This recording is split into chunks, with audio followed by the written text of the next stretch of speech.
I work at the Mississippi Department of Marine Resources. I'm the Deputy Director of the Office of Marine Fisheries. And fishing is a big part of the culture here in Mississippi, isn't it? Oh, very much so, particularly here on the Gulf Coast. And as a aftermath result of the Gulf oil spill, essentially that industry was told take a break, right? Very much so. As the oil moved here into Mississippi waters, we didn't get a lot of it. We wasn't impacted like Louisiana, but we did have to close down the entire Mississippi Sound after a period of time. And meanwhile, I understand you guys do a lot of testing, and you're able to, tell whether or not the oil spills impacted seafood and any of the marine life. Have you found any evidence that it has? It has not. We tested all through this process before oil got here, and while the oil was here. It wasn't here in limited amounts. It wasn't here like you saw in the national news. No. It certainly wasn't in Mississippi waters like that. And we're now testing here currently, and we'll continue to test. But one of the perceptions that occurred in the national media was that when we started closing these areas, that somehow the seafood was tainted.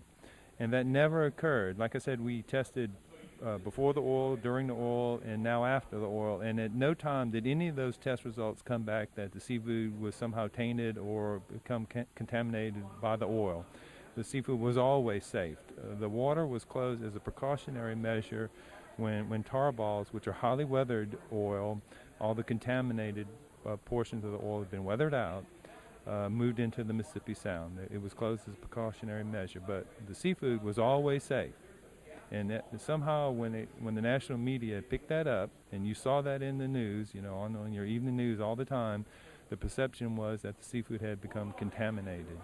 And the test results, the scientific test results came back. Independent labs, right? I mean, you're having other folks that are checking your work on this, so to speak, right? They were state and federal laboratories did this independently of each other, and thousands of samples had come back, and none of those showed any contamination by the oil. So what do you make of that? Was this Mother Nature sort all this out, take that oil and break it up and just not have anywhere near the impact that was predicted? What happened? Well, I think it's happening. You have to look at it in levels. Here in Mississippi, we were really blessed. We were very fortunate the way the tides, the winds, and the bathymetry of the Mississippi Sound worked out that we didn't get in other areas that you saw in national news. They tend to focus on where the oil was worst, and we were stuck in between Florida and Louisiana, and we got that perception, and we've been fighting that perception.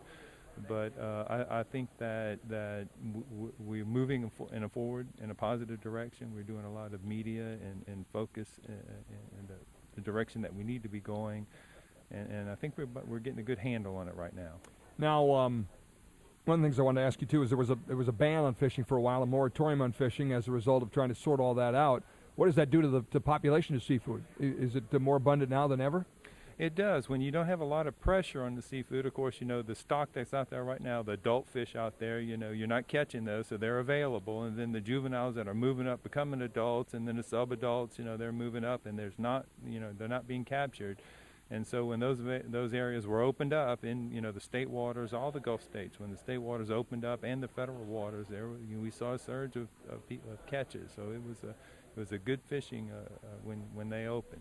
All right, so right where we are in the Mississippi Gulf Coast, Biloxi here, what is it shrimpers? Is it what tell us a little bit about the industry and what they're out there catching.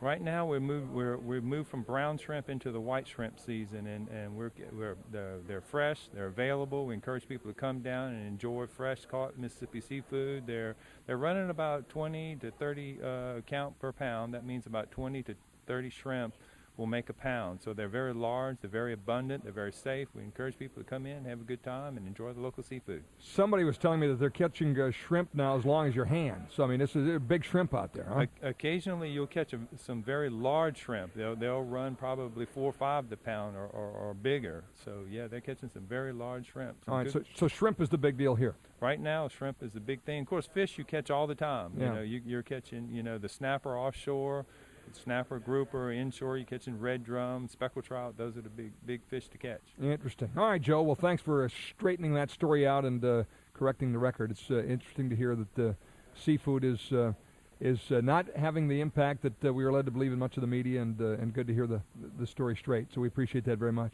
Enjoy having it. And remember, our seafood is tested more now than it has ever been. And we encourage everyone to enjoy safe Gulf seafood across the Gulf, not only Mississippi, but across the Gulf in all 5 Gulf states. Absolutely. No, I appreciate it. Good to talk to you, Joe. JoeJewell, who is charged with setting the record straight on seafood safety out there. And it is safe, it is delicious, it is plentiful, and as he said, tested more than it ever has been. So you can't get any better than that. So remember that if you have any lingering doubts whatsoever about the safety of the seafood. It's just not a problem. And by the way, it is quite the industry down here. And you can buy them right at the boat for $3-4 a pound.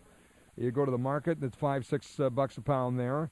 They pack it up for you, so you folks can drive it home if they'd like. I mean, they really oysters are a big deal down here too. Really good. So. Anyway, it's just part of our effort to tell the whole story of what's happening here on the Mississippi Gulf Coast today. All right, as I promised, some open phone time here on the program. I want to talk a little bit about Byron Dorgan's suggestion that we ought to cut and run out of Afghanistan. He still represents us. He's still our senator from North